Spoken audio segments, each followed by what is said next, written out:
చేరువచ్చినటువంటి దేవుని సంఘబిడ్డలైన మీ అందరికీ మన ప్రభువైన యేసుక్రీస్తు నామములో ప్రత్యేకమైనటువంటి వందనాలు తెలియజేస్తున్నాం. అందరికీ వందనాలండి. అదేవిధంగా అన్న కిషోర్ గారికి కూడా ప్రత్యేకమైన వందనాలు తెలియజేస్తూ ఈరోజు యేసుక్రీస్తుని గురించి ఎవరు సాక్ష్యం ఇస్తున్నారు అనే దాని గురించి ఆలోచన చేద్దాం. యేసుక్రీస్తుని గురించి ఎవరు సాక్ష్యం ఇస్తూ ఉన్నారు? యేసుక్రీస్తుని గురించి సాక్ష్యం ఇచ్చే వాళ్ళు ఈరోజు చాలా తక్కువ, అవును కదా? మన సాక్ష్యాన్ని చెప్పుకుంటాం కానీ యేసుక్రీస్తు సాక్ష్యాన్ని ఎప్పుడైనా మనం చెప్పామా? చెప్పలా. సాక్ష్యం అనే పేరుతో ఏం చెప్తామంటే దేవుడు మనకు చేసినటువంటి ఆశ్చర్యక్రియల గురించి చెప్తాం, లేదా మన జీవితంలో ఆయన చేసిన మేలు గురించి చెప్తాం, ఆయన ఆశీర్వదించిన విధానాన్ని చెప్తాం. యేసుక్రీస్తుని గురించి సాక్ష్యం ఇచ్చే వాళ్ళు కావాలని దేవుడు కోరుకుని అపోస్తులను ఏర్పాటు చేసుకున్నాడు. అపోస్తులు యేసుక్రీస్తు వారికి ఏమై ఉన్నారంటే సాక్షులై ఉన్నారు. అంటే యేసుక్రీస్తు అనేటువంటి ఆయన్ను చాలా మంది ఎలా చూస్తారంటే ఆయన రక్షకుడు కాదేమో అనే ఆలోచనలు ఉంటారు, లేదా ఆయన దేవుడి కుమారుడు కాదేమో అనేటువంటి ఆలోచనలు ఉంటారు. అంటే ఈ లోకాన్ని రక్షించడానికి యేసుక్రీస్తు వచ్చాడు అనే విషయాన్ని దృఢపరచడానికి కొన్ని సాక్ష్యాలు అవసరం. ఈ లోకంలో కూడా చూడండి, మనం ఏదైనా ఒక విషయాన్ని కూడా స్థిరపరచడానికి కొంతమంది సాక్షులను ఏర్పాటు చేసుకుంటాం, అవునా కదా? ఏ విషయాల్లో? ఉదాహరణకి వివాహం జరిపించాలి. వివాహం జరిపించేసిన తర్వాత తాళిగట్టేసిన తర్వాత అయిపోయిన కార్యక్రమం అంతా అవలా. అప్పుడు పాస్టర్ గారు సాక్షి సంతకాలు పిలుస్తాడు, అవునా కదా? ఆ ఊరి నుంచి వచ్చిన పెద్ద, ఈ ఊరి నుంచి వచ్చిన పెద్దలు, ఇరు పెద్దలు రండి అంటారు. ఇద్దరు వెళ్ళి ఏం చేస్తారంటే సాక్షి సంతకాలు పెడతారు. అప్పుడు ఇస్తాడు సర్టిఫికెట్. నేను అంటాను, తాళి కట్టడం నిజమే, అవునా కదా? అందరూ చూశారు, వాళ్ళకి ఇష్టాలు అడిగారు, ప్రజల యొక్క అయిష్టాలు కూడా అడిగారు. మరి ఎందుకు సాక్షి సంతకాలు అవసరం అంటే అవసరం. రేపు పొద్దుట వాళ్ళ మధ్య ఏదైనా మనస్పర్ధలు వచ్చి విడిపోయే పరిస్థితుల్లో వాళ్ళకి వివాహం జరిగిందో లేదో అని నిర్ధారించడానికి సాక్షుల యొక్క మాట చాలా అవసరం. ఏ విషయంలోనైనా సరే. డబ్బు ఇచ్చేటప్పుడు కూడా చూడండి, మధ్యవర్తులను ఏర్పాటు చేసుకుంటాం, అవునా కదా? ఎవరొకరు మధ్యవర్తులు ఉంటేనే కానీ డబ్బులు ఎవరు, అవునా కదా? చాలా అంటే ఇటు ఎందుకు మనుషులు కొంతమందికి నమ్మకం కుదరదు, లేకపోతే ఒక విషయాన్ని దృఢపరచడం కోసం, అది మంచిగా కానీ చెడ్డగా కానీ ఏ విషయంలోనైనా దాన్ని దృఢపరచడం కోసం ఏం చేస్తారంటే సాక్షులను ఏర్పాటు చేసుకుంటారు. మరి యేసుక్రీస్తు దేవుని కుమారుడు అని చెప్పడానికి, లేక యేసుక్రీస్తు ఈ లోకానికి వచ్చిన రక్షకుడు అని చెప్పడానికి సాక్షులు అవసరమా అంటే అవసరమే. అలాగనే ఆయన ఏ సాక్షులు లేకపోకుండా ఈ భూమి మీదకి రాలేదు. వచ్చిన తర్వాత ఆయన 12 మందిని అపోస్తులుగా ఏర్పాటు చేసుకున్నాడు. ఆయన ఎరిగినటువంటి వీళ్ళు అపోస్తులు యేసుక్రీస్తుని గురించి సాక్ష్యం ఇచ్చారు, అవునా కదా? ఇప్పుడు ఇంకా యేసుక్రీస్తుని గురించి ఎవరైనా సాక్ష్యం ఇచ్చే వాళ్ళు ఉన్నారా అని ఆలోచన చేస్తే యోహాను రాసినటువంటి పత్రికలో ఒక చక్కని మాట రాయబడింది. యోహాను రాసిన పత్రిక, యోహాను రాసినటువంటి పత్రిక 5వ అధ్యాయం 7-8 వచనాలు చదవండి. సాక్ష్యమిచ్చేవారు ముగ్గురు, అనగా ఆత్మయు నీళ్లను రక్తమును ఈ ముగ్గురును ఏకీభవించి ఉన్నారు. ఎవరు వస్తారట సాక్ష్యం? ఆత్మ ఇస్తుందట, అంటే పరిశుద్ధాత్మ ఇస్తుందట, నీరు ఇస్తుందట, నీళ్లు, రక్తం కూడా యేసుక్రీస్తుని గురించి సాక్ష్యం ఇస్తుందట. ఇంతవరకు కూడా మనం ఎవరిని సాక్షులుగా చూసామంటే అపోస్తులు సాక్షులుగా చూసాం. వినాలి, ఎవరిని సాక్షులుగా చూసాం? అపోస్తులను సాక్షులుగా చూసాం. ఇప్పుడు మరొక కోణంలో యేసుక్రీస్తుని గురించి సాక్ష్యం ఇచ్చేవారు ముగ్గురు ఉన్నారు. యేసుక్రీస్తుని గురించి సాక్ష్యం ఇచ్చే వాళ్ళు ముగ్గురు ఉన్నారు. ఎందుకు యేసుక్రీస్తుని గురించి సాక్ష్యం ఇవ్వాలి అంటే ఒకసారి ఆ మాట చూద్దాం. ఎందుకు సాక్ష్యం ఇవ్వాలి అనే దాని గురించి వస్తే, దేని విషయంలో సాక్ష్యం ఇవ్వాలి అంటే 11వ వచనం. ఆ సాక్ష్యం ఏమనగా దేవుడు మనకు నిత్య జీవము దయచేసెను. ఈ జీవము ఆయన కుమారుని అందుంది. సాక్ష్యం ఇవ్వాలి యేసుక్రీస్తుని గురించి, బాగానే ఉంది. ఎందుకు యేసుక్రీస్తుని గురించి సాక్ష్యం ఇవ్వాలంటే కారణం చెప్తున్నాడు. ఆ కారణం ఏంటంట, దేవుడు మనకు నిత్య జీవమును దయచేశాడు. అది ఎవరి దగ్గర ఉంది? కేవలము యేసుక్రీస్తు వారి యొక్క దగ్గర మాత్రమే ఉంది, ఇంకెవరి దగ్గర లేదు. ఇంకెక్కడికి వెళ్ళినా దొరకదు. ఇప్పుడు మరి యేసుక్రీస్తు దగ్గరే ఉన్నదనే విషయం మనకు తెలుసు కాబట్టి మనం నమ్ముతున్నాం, బాగానే ఉంది. మరి అన్యులు నమ్మాలంటే, క్రైస్తవులు కాని ప్రతి ఒక్కరు కూడా యేసుక్రీస్తు విశ్వాసం ఉంచాలంటే, ఇప్పుడు ఆయన గురించినటువంటి సాక్ష్యాన్ని మనం చెప్పాలి. యేసుక్రీస్తు ఎందుకు వచ్చాడో, ఈ భూమి మీదకి ఎందుకు బ్రతికాడో, ఎందుకు మరణించాడో, ఎందుకు తిరిగి ఆయన మరలా మూడవ దినం లేచాడో, ఈ సాక్ష్యాన్ని మనం అన్యులకి చెప్పాలా వద్దా? చెప్పాలి. దీన్ని చెప్పే క్రమంలో మనతో పాటు సాక్ష్యం ఇచ్చేటువంటి వారు ముగ్గురు ఉన్నారట. వాళ్ళు ఎవరంటే, ఒకటి ఆత్మయు, రెండు నీళ్లును, మూడు రక్తం. ఇక్కడ మరొక ప్రశ్న, ఎందుకు ముగ్గురు వ్యక్తులుగా, లేదంటే మూడు సాక్ష్యాలు అవసరం? ముగ్గురు సాక్ష్యాలు అవసరం. ఒకరు చెప్తే సరిపోదా? ఒకరు చెప్తే చాలదా? మనం కూడా పెళ్లిలో చూస్తున్నాం కదా, రెండు సాక్షి సంతకాలు అడుగుతున్నారు. ఒకటి చాలదా? చాలదా? సాక్షులు ఎప్పుడు కూడా ఎంతమంది ఉండాలట? ధర్మశాస్త్ర గ్రంథంలో సాక్షులు ఎంతమంది ఉండాలని చెప్పాడంటే, ఒకసారి మాట చూద్దాం. ఎందుకంటే యేసుక్రీస్తు వారు కూడా దాని విషయంలో మాట్లాడారు. మత్తయి సువార్త 18వ అధ్యాయం 16వ వచనం. మత్తయి సువార్త 18వ అధ్యాయము 16వ వచనం.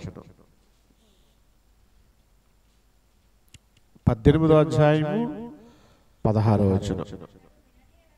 అతడు వినని ఎడల ఇద్దరు ముగ్గురు సాక్షుల నోట ప్రతి మాట స్థిరపరచబడినట్లు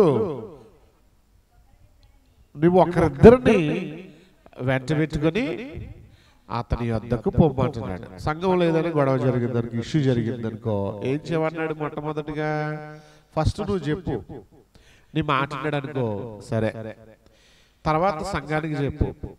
అప్పుడు కూడా వినలేదనుకో, అప్పుడు ఏం చేయాలంటే ఇద్దరు ముగ్గురు వ్యక్తులు తీసుకెళ్ళి అతని విషయంలో తీర్పు తీర్చండి. మీరు ఏదైతే ఏకీవించి ఇద్దరు ముగ్గురుగా మీరు ఏకీవించి ఆ తప్పు చేసిన వ్యక్తి పట్ల ఏ డిసిషన్ అయితే తీసుకుంటారో అది ఫైనల్, అది స్థిరమో, అది ఖాయం, అది జరిగి తీరాలి అంటారు. సంఘాలు ఉన్నాయి కదా మనకి. సంఘంలో చూడండి, ఎవరైనా తప్పు చేశారనుకోండి, తప్పు చేసినటువంటి వానికి జరిమానా కింద కొంత సొమ్ము ఫైన్ వేస్తూ ఉంటారు, అవునా కదా? 10,000 కట్టండి. అది ఒకళ్ళ మాట మీద చెల్లుబాటు అవుతుందా? అవదు. ఒక పెద్ద చెప్పండి, దాన్ని బయటికి వెళ్ళేళ్ళు నిర్ణయించుకుని అతని యొక్క స్థితిగతులు చూసి, అతను మాట్లాడిన విధానాన్ని చూసి, అతని క్యారెక్టర్ని చూసి ఎంత వేస్తే బాగుంటుందని ఆలోచన చేస్తారు. అప్పుడు ఒక నిర్ణయానికి వస్తారు. ఇద్దరు ముగ్గురు ముందు ఆ ఆలోచనకి వెళ్ళి అతను మాట్లాడినటువంటి చెడ్డ మాటను బట్టి, లేదా అతను ప్రవర్తించినటువంటి చెడ్డ ప్రవర్తనను బట్టి, అతని యొక్క క్యారెక్టర్ని బట్టి, అతను చేసిన మంచి పనులు, వీటన్నిటిని పరిగణలో తీసుకుని ఇద్దరు ముగ్గురు ఏం చేస్తారంటే ఒక నిర్ణయానికి వస్తారు. ఎంత అంటారు. అవునా కదా? అవునా కదా? నా మాటలు మీకు అందరికీ అర్థమవుతున్నాయా? ఏదో చెప్తారా అమ్మా? ఏమంటారంటే ఇద్దరు ముగ్గురు సాక్షుల నోట ఏమవుతుందంటే ప్రతి మాట స్థిరం, ఖాయం. ఇప్పుడు యేసుక్రీస్తుని గురించి సాక్ష్యం ఇవ్వడానికి ఒకరు వచ్చారా, ఇద్దరు వచ్చారా? ముగ్గురు. అంటే ముగ్గురు చెప్పిన ఈ సాక్ష్యము యేసుక్రీస్తు విషయంలో స్థిరమైందా కాదా? స్థిరమైంది. నమ్మకమైందా కాదా? నమ్మకమైంది. అంతకంటే ముందు అపోస్తులు ఉన్నారు. అపోస్తులు చెప్పే మాట కూడా స్థిరమైందే. వాళ్ళతో పాటు యేసుక్రీస్తుని గురించి ఆత్మ సాక్ష్యం ఇస్తుందట. ఏమిస్తుంది సాక్ష్యం? ఆత్మ. ఆత్మ ఎక్కడి నుంచి వచ్చింది? పరిశుద్ధాత్మ అమ్మా పరలోకములో నుండి వచ్చింది, అవునా కదా? అందుకే ఆ మాట చూడగలిగినట్లయితే యెషయా గ్రంథం 48వ అధ్యాయంలో, యెషయా గ్రంథం 48వ అధ్యాయంలో 16-17 వచనం. యెషయా గ్రంథం 46వ అధ్యాయం 48వ అధ్యాయం 16-17. ఆది నుండి నేను రహస్యముగా మాట్లాడిన వాడును కాను, అది పుట్టిన కాలం మొదలుకొని నేను అక్కడ ఉన్నవాడును. ఇప్పుడు ప్రభువగు యెహోవాయు ఆయన ఆత్మయు నన్ను పంపాను. ఎవరిని పంపాయి?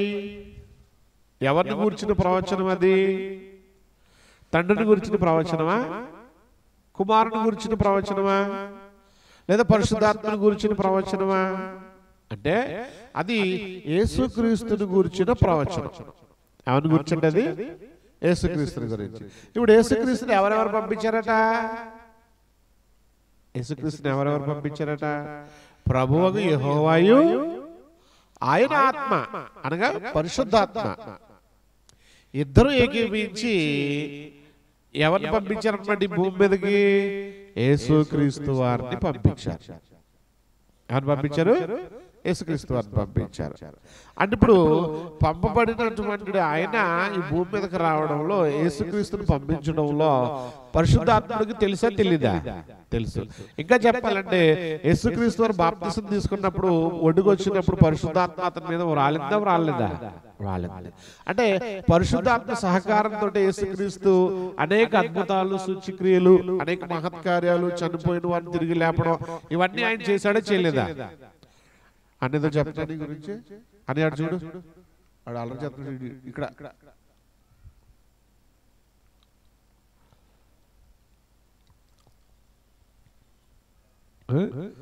కాబట్టి ఇప్పుడు మనం ఏం ఆలోచన చేస్తున్నాం చూసారా?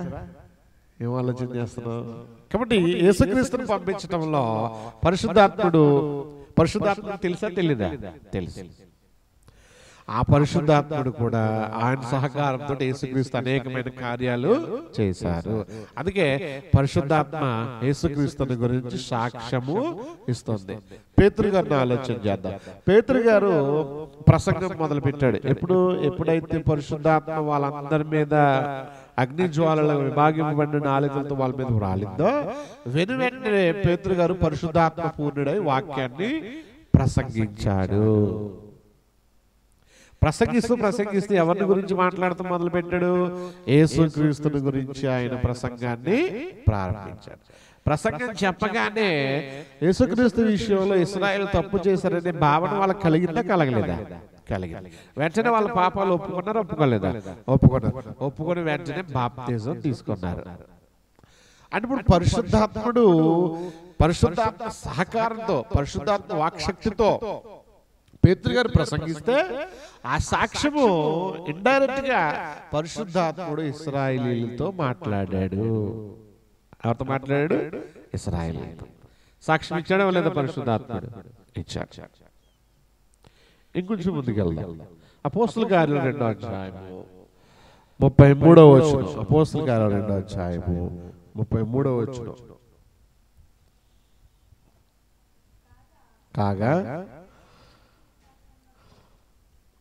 కాగా ఆయన దేవుని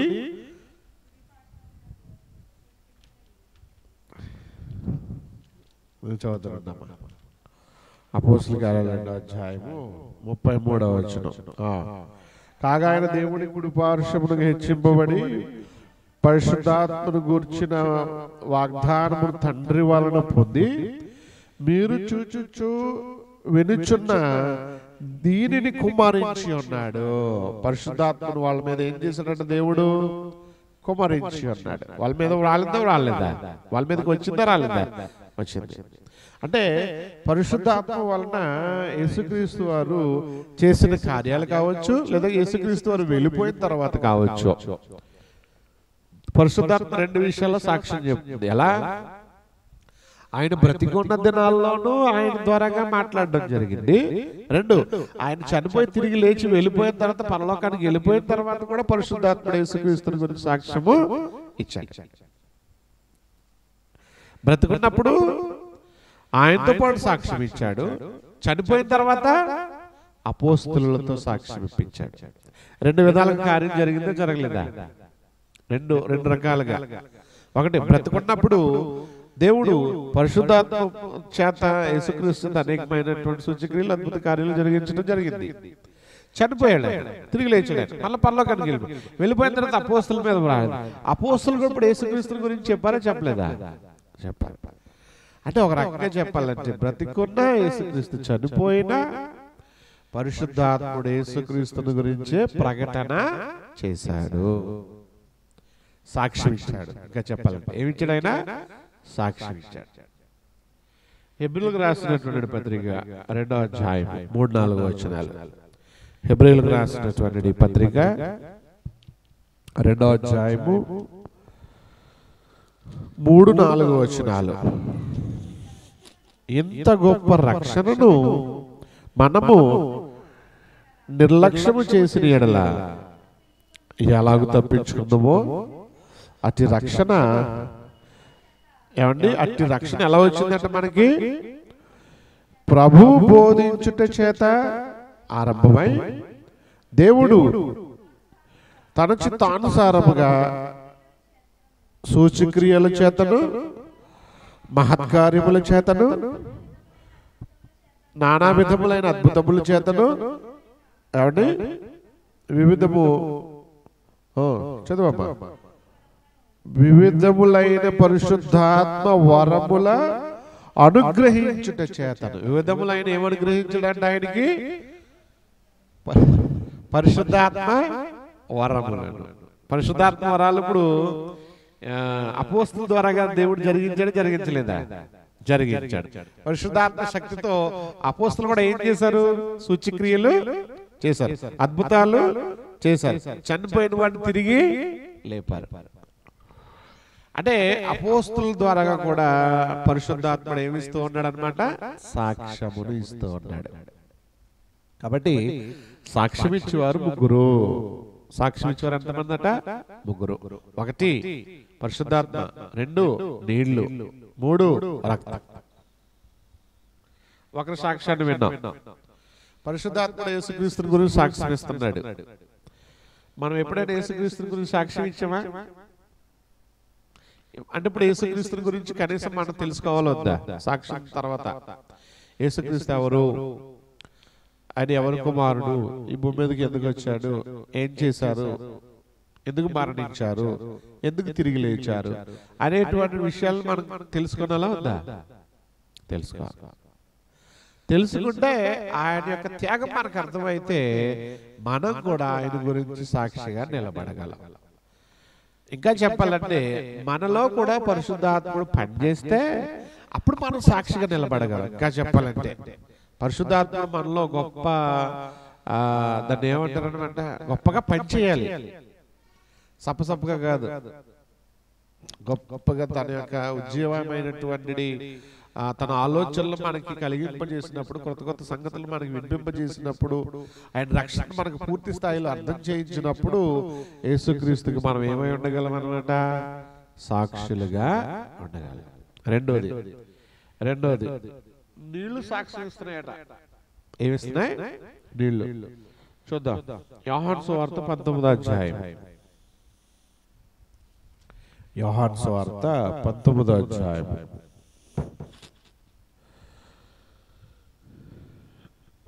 34-35.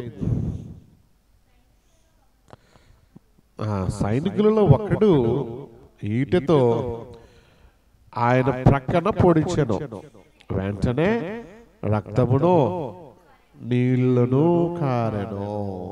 ఇప్పుడు యేసుక్రీస్తు శరీరంలో నుంచి ఏమేమి వచ్చాయి? ఫస్ట్ రక్తం వచ్చింది, తర్వాత నీళ్ళు వచ్చాయి. ఇప్పుడు ఆ ఒలికింపబడిన రక్తం నేల మీద పడిందా పడలేదా? పడింది.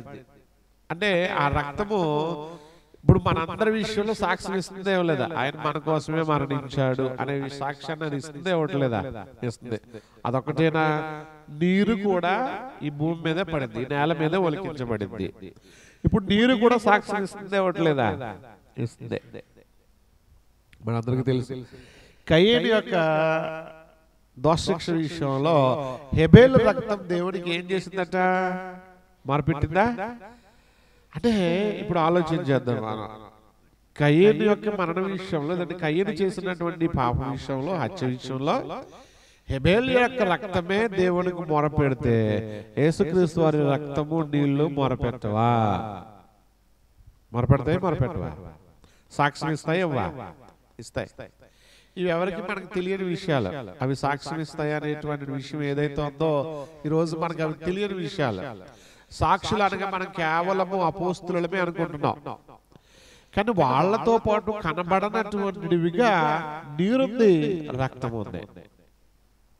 నీరుంది, రక్తం కూడా ఉంది. ఈ రెండు కూడా ఒలికించబడినటువంటి వీటి విషయంలో. అందుకనే హెబ్రీ గ్రంథకర్త దీని విషయంలో మాట్లాడంటాడు కదా. ఒకసారి ఆ మాట మనం చూద్దాం. 9వ అధ్యాయము, హెబ్రీయులకు రాసినటువంటి పత్రిక 9వ అధ్యాయము 13వ వచనాన్ని ఒకసారి ఆలోచించేద్దాం. ఎలా అనగా మేకల యొక్కయు ఎడ్ల యొక్కయు రక్తమును మైలు పడిన వారి మీద ఆవుదూడ బూడిద చల్లుటయు శరీర శుద్ధి కలిగినట్లు వారిని పరిశుద్ధపరచిన ఎడల నిత్యుడగు ఆత్మ ద్వారా తన్ను తాను దేవునికి నిర్దోషినిగా అర్పించుకున్నటువంటి క్రీస్తు యొక్క రక్తము నిర్జీవ క్రియలను విడిచి జీవము గల దేవుని సేవించుటకు మీ మనస్సాక్షిని ఎంతో ఎక్కువగా శుద్ధి చేయను. ఆయన రక్తం దేన్ని శుద్ధి చేస్తుందట? మన మనస్సాక్షిని శుద్ధి చేస్తుందట. దేనండి? అంటే మన మనస్సాక్షితో మాట్లాడుతుందా లేదా ఆయన రక్తం? చెప్పాలి, మాట్లాడుతుంది. మన మనస్సాక్షితో మనం చేసేటువంటి కార్యాలను గురించి అది హెచ్చరిక చేస్తుంది. నువ్వు దేవుడి కుమారుడివి, దేవుడి కుమార్తెవి, నువ్వు తీసుకుంటున్నటువంటి రక్తం ఏంటి, నువ్వు చేస్తున్న క్రియలు ఏంటి అనేది మనల్ని హెచ్చరిక చేస్తున్నట్టు. అది నేను ఏం చెయ్యాలి, ఏం చేస్తున్నాను అనేటువంటి హెచ్చరిక మనలో అది పుట్టిస్తుంది. మన మనస్సాక్షితో మనం తీసుకుంటున్నటువంటి ఆయన యొక్క రక్తం మాట్లాడుతూ ఉంటది, ఎప్పుడు కూడా హెచ్చరిక చేస్తూ ఉంటది. అంటే ఎప్పుడు కూడా నీకు సాక్ష్యం ఇస్తుంది, ఆయన గుర్తు చేస్తుంది యేసుక్రీస్తుని. మరియు నువ్వు చేసేటువంటి క్రియల విషయంలో నిన్ను పరిశీలన చేసుకోమనేది మనకు మొరపెడతా ఉంటది. అది కారడ పాత నిబంధనలో వారు చేసినటువంటి ఆవు దూడ చల్లటం, మేకల యొక్క రక్తం, ఎడ్ల యొక్క రక్తం వాళ్ళ యొక్క శరీరాన్ని శుద్ధి చేసింది అంతే. ఒక రకంగా చెప్పాలంటే ఆత్మను శుద్ధి చేయలేదు. అది ఆత్మను శుద్ధి చేస్తే యేసుక్రీస్తు రావాల్సిన అవసరం ఏముంది? మరి దేన్ని శుద్ధి చేసింది? అది శరీరాన్ని మాత్రమే శుద్ధి చేయగలిగింది. వాళ్ళు పవిత్రులు అయ్యారు, వాళ్ళు పరిశుద్ధులు అయ్యారు. మళ్ళా వచ్చే సంవత్సరానికి వాళ్ళ శరీరం ఏమైపోయేది? పాపముతో నిండిపోయేది, పాత పడిపోయేవారు. మళ్ళా కొత్తగా ఎడ్ల రక్తం, మేకల రక్తం తెచ్చుకునేవారు. మళ్ళీ ఒక రకంగా చెప్పాలంటే మనం ఎలాగైతే ఉదయం సాయంత్రం స్నానం చేస్తామో వాళ్ళకు కూడా వాళ్ళ పాపాలను కడుక్కోవడానికి ఎడ్ల రక్తాన్ని, మేకల రక్తాన్ని ఇచ్చేసేవారు. అదేం చేసిందంటే శరీర శుద్ధి కలగజేసిందట. అందుకంటున్నాడు అక్కడ చదువునటువంటి మాటల్లో 13వ వచనంలో 14వ వచనంలో ఏమంటున్నాడు? 14వ వచనం, నిత్యుడుగా ఆత్మ ద్వారా తను దేవుడిని నిర్దోషునిగా అర్పించుకున్న క్రీస్తు యొక్క రక్తము ఏం చేస్తుందట? క్రీస్తు యొక్క రక్తము నిర్జీవ క్రియలను విడిచి జీవము గల దేవుని సేవించుటకు మీ మనస్సాక్షిని ఎంతో ఎక్కువగా శుద్ధి చేయను. నువ్వు నిర్జీవ క్రియలను విడిచిపెట్టాలి, చెడు కార్యాలను మానేయాలి, మంచి క్రియలను చేయాలి, జీవాన్ని సంపాదించుకోవడానికి నువ్వు సిద్ధపడాలనేటువంటి హెచ్చరికను మనకు తెలియజేస్తుంది. ఫర్ ఎగ్జాంపుల్ ఎలా తెలియజేస్తుంది? బాప్తిజం తీసుకున్నటువంటి వాళ్ళకైతే పరిశుద్ధాత్మ ద్వారా మనకి హెచ్చరికను కలగజేస్తూ ఉంటాడు. పరిశుద్ధాత్మ లేడనుకోండి మనలో, అది హెచ్చరిక రాదు. పరిశుద్ధాత్మ కలిగినటువంటి వారు నిజంగా ఒక రోజు ఆరాధన మానేశారు అనుకోండి, వాళ్ళకి ఎలా ఉంటుంది చెప్పండి? పరిశుద్ధాత్మను పొంది అనగా బాప్తిజం పొందినటువంటి వాళ్ళు దేవుళ్ళు నిత్యము జీవిస్తూ ఉండేవారు. ప్రతి ఆదివారం ఆరాధనకు మిస్ కాకుండా ఉండేవాళ్ళు. ఒక రోజు కనుక బై మిస్టేక్ మిస్ అయిపోయారు అనుకోండి, వాళ్ళ మనస్సాక్షి ఎలా ఉంటుంది? అయ్యో ఈ రోజు నేను మానేసానే, మిస్ అయిపోయాను, ఎలాగ దీని విషయంలో నేను ఏం చేయాలి అనేటువంటి మదన పడుతూ ఉంటారు, లేదా బాధపడుతూ ఉంటారు. అవునే కదా? అలా బాధపడుతున్నారంటే అర్థమేంటి? వాళ్ళతో ఒకటి ఆయన రక్తము వాళ్ళతో మాట్లాడుతూ ఉంది, లేదా ఆయనలో ఉన్నటువంటి పరిశుద్ధాత్మ వాళ్ళతో మాట్లాడుతూ ఉంది.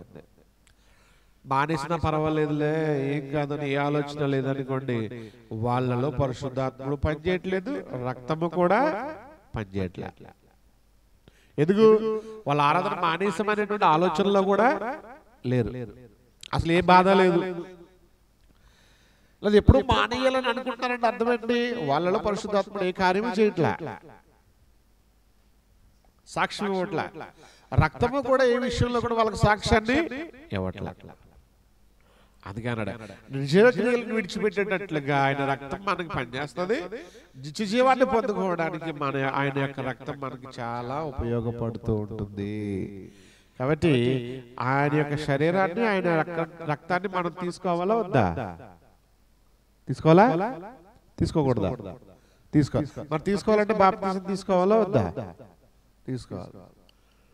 ఈరోజు మొన్నాళ్ళ ముగ్గురు సోదరులు అడిగారు నన్ను, ఏమంటే బాప్తిజం తీసుకోవాలనుకుంటున్నారు కానీ భయపడుతున్నారండి. ఏమంటే భయపడవలసిన అవసరత లేదు. దేనికి భయపడాలి? చెడ్డ కార్యాలకైతే భయపడాలి.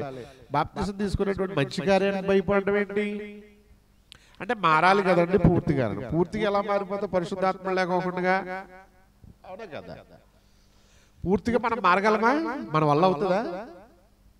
మనముగా పరిశుద్ధాత్మ సహకారం లేకోకుండా ఒక వ్యక్తి పూర్తిగా దేవుడిలోనికి వచ్చేయగలడా? కష్టం, జరగని పని అది. ఎప్పుడు మనం మార్పు చేద్దామంటే పరిశుద్ధాత్ముడు ఎప్పుడైతే మనకు బోధిస్తూ ఉంటాడో, ఆ బోధించే క్రమంలో ఎప్పుడైతే నువ్వు ఆరాధనలో పాల్గొంటావో, ఆ ఆరాధన పాల్గొనే క్రమంలో ఎప్పుడైతే ఆయన యొక్క రక్తాన్ని తీసుకుంటావో, ఆ రక్తం నీకు మనస్సాక్షిని ఏం చేస్తూ ఉంటది అనమాట? ఆలోచింపజేస్తూ ఉంటుంది, నీకు బోధ చేస్తూ ఉంటుంది, నీకు చెప్తూ ఉంటుంది. నువ్వు చేసే క్రియలు మంచివో కావో నీకు హెచ్చరిక చేస్తూ ఉంటుంది. కాబట్టి ఆయన యొక్క రక్తం ఏం చేస్తుందట? ఏమండి, మనల్ని శుద్ధిగా చేస్తాం, లేదంటే అది మొర పెడుతూ ఉంది. అందుకనే మనం పాట కూడా పాడుతూ ఉంటాం, యేసు రక్తం ఏం చేయమని చెప్తుందట? క్షమించమని. నిజమే, యేసుక్రీస్తు వారిని కొడుతూ ఉంటుంటే, తిడుతూ ఉంటుంటే, అనేక విధాలుగా కొరడా దెబ్బలతోటి సిలువేసుకుని పోతూ ఉంటుంటే మోసుకుని వెళ్తున్న ఆయన అంటున్నాడు, తండ్రి మీరు ఏమి చేయించున్నారు? లేదంటే సిలువ మీద ఉన్నటువంటి విషయంలో అన్ని జరిగించేసిన తర్వాత కూడా, ఆయన సిలువేసేసిన తర్వాత సిలువ మీదకి ఎక్కించేసిన తర్వాత కూడా అంటున్నాడు, తండ్రి మీరు ఏమి చేయించున్నారు? మీరు ఎరుగరు కనుక వీరులను క్షమించండి. అంటే మరణంలో కూడా యేసుక్రీస్తుకి ఏముందనమాట? క్షమించేటువంటి గుణం. ఆయన రక్తం క్షమించమని మరపెట్టింది. ఇప్పుడు తీసుకుంటున్నటువంటి రక్తం మనల్ని ఏం చేస్తుంది అనమాట? క్షమిస్తుంది. అది మనకి తెలియకుండా జరిగేటువంటి క్రియ, అది మనకు తెలియకుండా జరిగేటువంటి క్రియ. దీని విలువ చాలా మందికి అర్థం అవట్లే. రోజు ఎందుకు తీసుకోవాలనుకునే వాళ్ళు ఉన్నారు, అవునా కదా? అస్తమానం ఎందుకు అనుకునే వాళ్ళు ఉన్నారు, నెలలో ఒకసారి పరిమితమైనటువంటి వాళ్ళు ఉన్నారు. కానీ వారం వారం తీసుకోవడం ద్వారా, వారం వారం మనం చేసేటువంటి క్రియల విషయంలో అది శుద్ధి చేస్తా ఉంది. అది మన విషయంలో దేవుడికి విజ్ఞాపన చేస్తా, మొరపెడుతూ ఉంది. నీరు దేనికి సాదృశ్యం? ఒక రకంగా చెప్పాలంటే బాప్తిజమునకు సాదృశ్యం, అవునా కదా? నీరు దేనికి సాదృశ్యం అండి? బాప్తిజం. మన నీటిలో మునిగి బాప్తిజం తీసుకుంటున్నామంటే ఆ నీరు కూడా మనల్ని ఏం చేస్తుందంటే పునర్జన్మ సంబంధమైన స్నానము ద్వారా అన్నాడు. ఏమంటది? పునర్జన్మ సంబంధమైన స్నానము ద్వారా మనల్ని ఏం చేస్తుందంటది? ఒకసారి ఆ మాట చూద్దాం. తిమోతికి రాసినటువంటి పత్రిక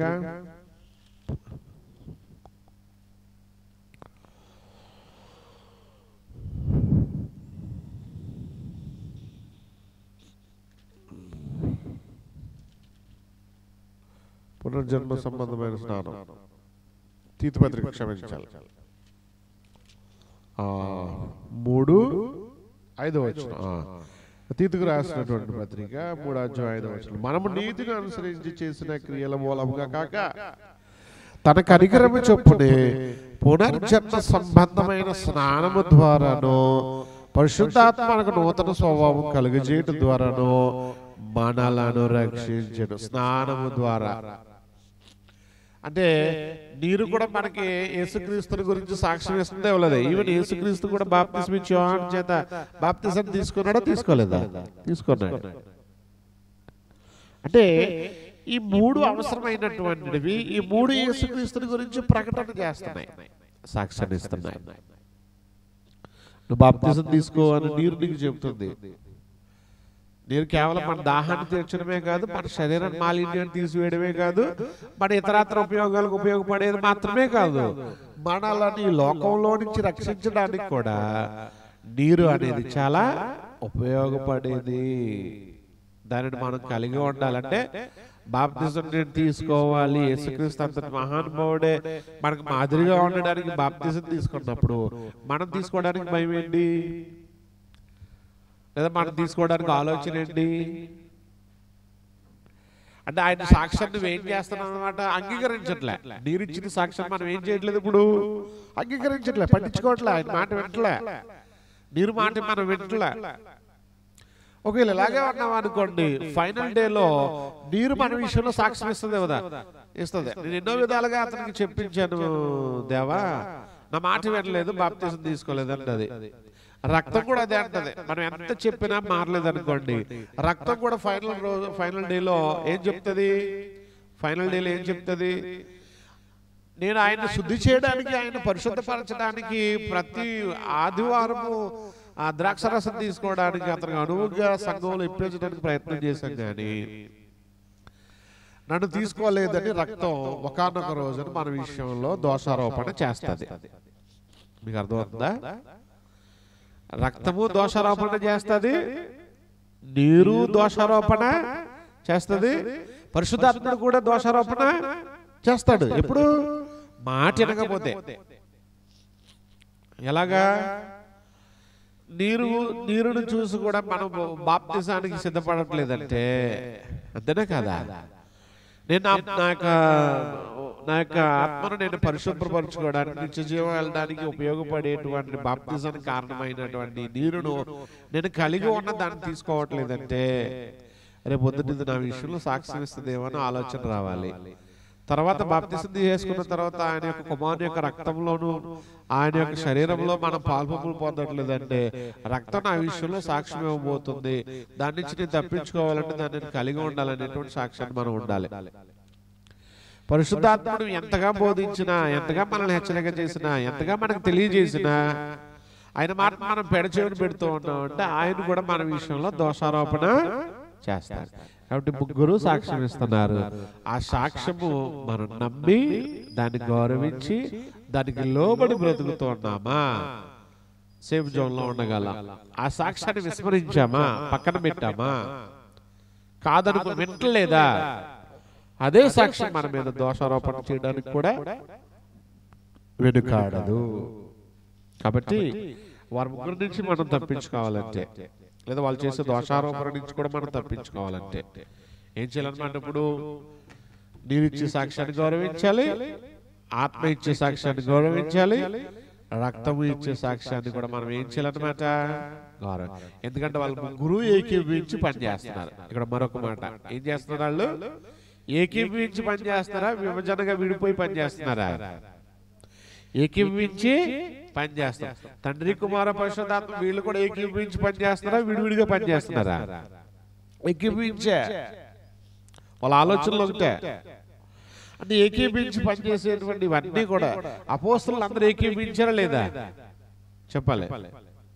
అపోస్తలులు అందరూ వాళ్ళ కలిగిన చరచరాస్తులు అమ్మేసేసి సమిష్టిగా ఉంచుకొని ఏకముగా ఉండి దేవుని ఆరాధించలేదా? ఆరాధించి. అలా మనం కూడా ఏకీభవించేటువంటి వారితో ఏకీభవిస్తూ మనం అందరం కూడా దేవుని యొక్క రాజ్య సువార్తను ప్రకటించేవారుగా ఉంటూ ఆయన మహిమపరిచేవారుగా ఉంటూ వారి ఇచ్చిన సాక్ష్యాలను కూడా మనం గౌరవించేవారుగా ఉంటూ మనము కూడా దేవుని కుమారులమని కుమార్తెలమని వాళ్ళ ద్వారా కూడా సాక్ష్యాన్ని పొందుకునేటట్లు ఉండాలి. అంతేనా? వాళ్ళ ద్వారా కూడా మనం ఏమై ఉండాలన్నమాట? మంచి సాక్ష్యాన్ని పొందుకోవాలి. అలాంటి సాక్ష్యాన్ని పొందుకోవాలంటే దేవుని యొక్క మాటలను చాలా జాగ్రత్తగా వినాలి, నేర్చుకోవాలి, ఆలోచన చేయాలి. ఇవన్నీ కూడా మనం జరిగించినప్పుడు దేవునికి ఇష్టమైనటువంటి ప్రియబిడ్డలుగా మనం ఉండగలం. అటువంటి ధన్యతను, అటువంటి ఆశీర్వాదాన్ని దేవుడు మనందరికీ అనుగ్రహించి మనల్ని ముందుకు నడిపించును గాక. ఆమేన్. అందరికీ వందనాలండి.